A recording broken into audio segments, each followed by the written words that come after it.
André Fonceny, Oui. vous avez été proche de Didier Commès depuis sa jeunesse, lorsqu'il était encore plus musicien que dessinateur de bande dessinée. À ce moment-là, vous auriez dit qu'il allait devenir l'un ou l'autre?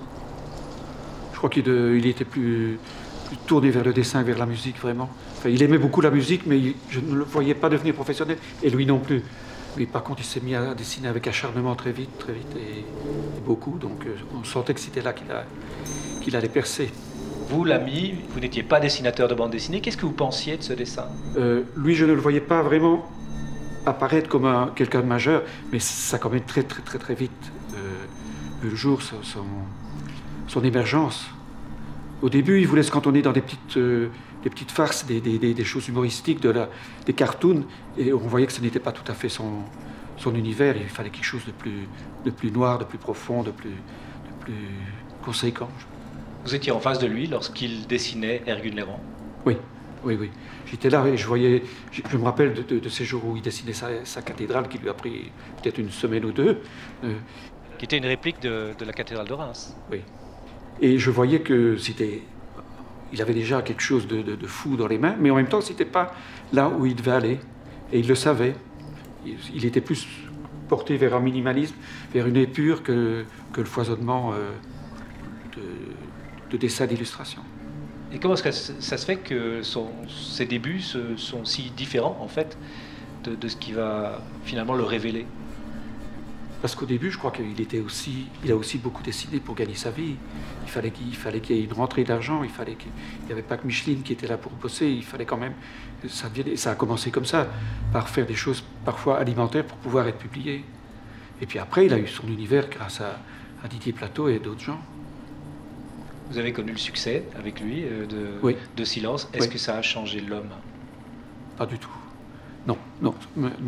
Mais il avait plus d'assurance et il était content de ce qui lui arrivait. Il était fou de ce qui lui arrivait. Mais ça n'a pas du tout changé l'homme. C'est resté quand même un loup et un solitaire. C'était pas un gars social, mais pas un asocial non plus. Mais il n'aimait pas.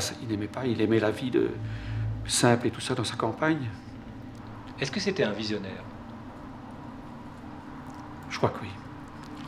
Mais je ne sais pas s'il le savait. Je crois que j'ai souvent eu l'impression qu'il faisait des choses tellement par instinct et par nécessité que ce n'était pas nécessairement calculé ni voulu. Alors justement, si on parle de l'instinct, si on parle des choses qui sont un peu surnaturelles, il y avait quand même toutes ces choses, ces superstitions, les tables qui tournaient. Vous avez participé à tout ça? Un peu, un petit peu. Oui. C'est quoi? C'est un intérêt pour le mystère? Oui. Un intérêt pour ce qu'il dépasse, et ce qui dépasse le côté cartésien de la pensée européenne. Il aimait beaucoup aimé les Amérindiens, il a beaucoup aimé l'Afrique, il a beaucoup aimé aussi le côté sorcellerie de nos Ardennes profondes. Et il était très attaché à ça et très intéressé. Et plus que ça, je crois qu'il a peut-être eu des expériences que je ne connais pas, mais je crois que oui. Il a beaucoup dessiné ce qui se passait sous ses fenêtres. Oui. Presque sous les vôtres. Oui. Vous étiez Oui. pas voisins, mais quand même de la même région. C'était un peu son écran, c'était un peu sa télévision, c'était un peu son cinéma.